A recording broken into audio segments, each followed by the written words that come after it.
Hello everyone, let me introduce myself. My full name is Salamah Rizki Utami. You can call me Salamah. Today I'm going to deliver to all of you about the analyzing the audience.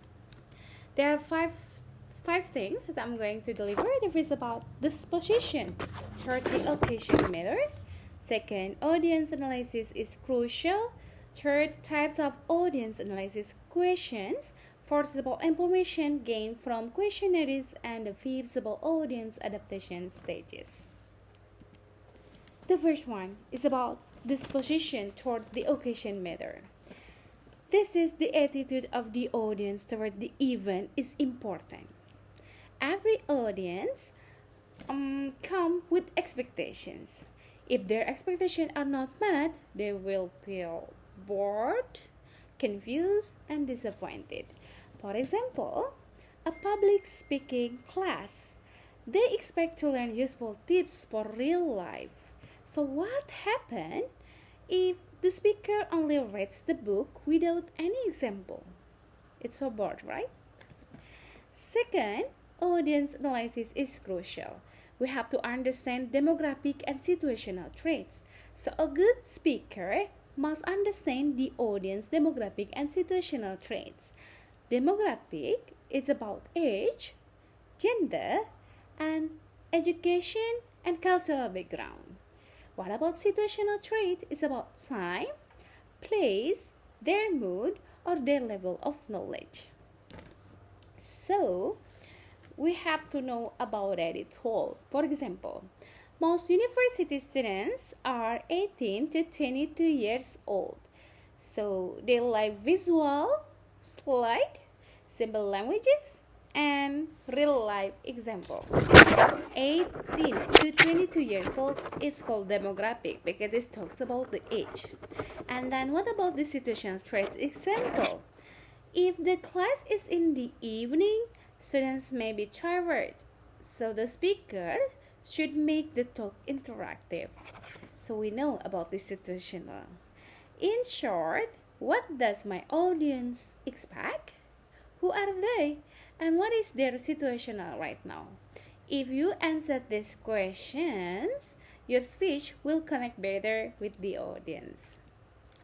Now, we'll talk about types of audience analysis. There are 4 types. The first is about fixed alternative. Second, scale questions. Third, open-ended. And last one is best practice.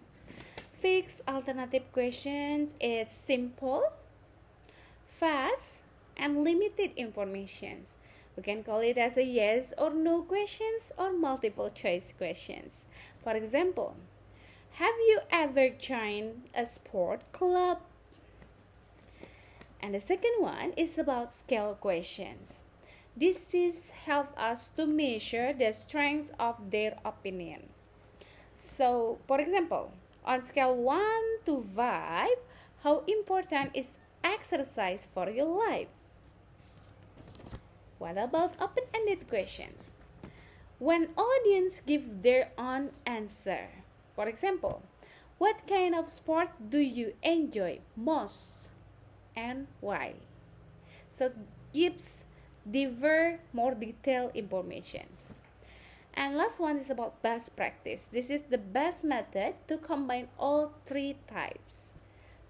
For example, do you like team sports? How often do you exercise per week? And last one is, what challenges stop you from exercising?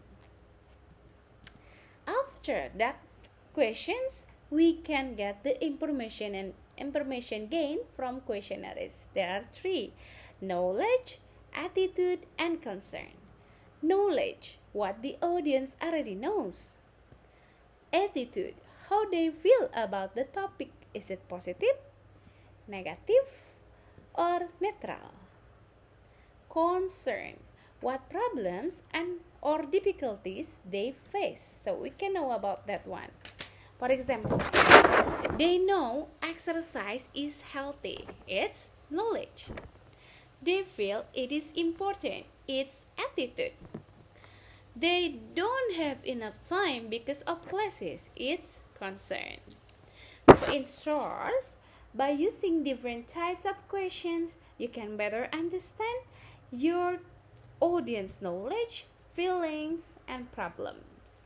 And we can adjust our speech to fit their needs. And last one, we'll talk about audience adaptation stages. Before speech and during speech. Before speech, it's anticipate likely audience reactions, adjust content to be relevant and understandable. So good speaker should prepare by predicting the audience reactions. So if we present about sport and health in university students, for example, we should avoid too much jargon because it's not needed for the students in university. It's different when we become the speaker in kindergarten, so they need it a lot. What about during speech? Be flexible if conditions change. Time, equipment, audience size. So we have to watch the audience feedback and clarify when confusion appear. A good speaker must stay flexible if conditions change. For example, if audience look confused, so we have to explain again in different ways. So the conclusion is good speakers respect time, respect the audience, and always adapt. That's what makes communication effective in both public speaking and everyday life. So that's all for me. Thank you for your attention. Me Salamah Rizki Utami. Thank you. Hope it's useful for you. Thank you. Bye bye.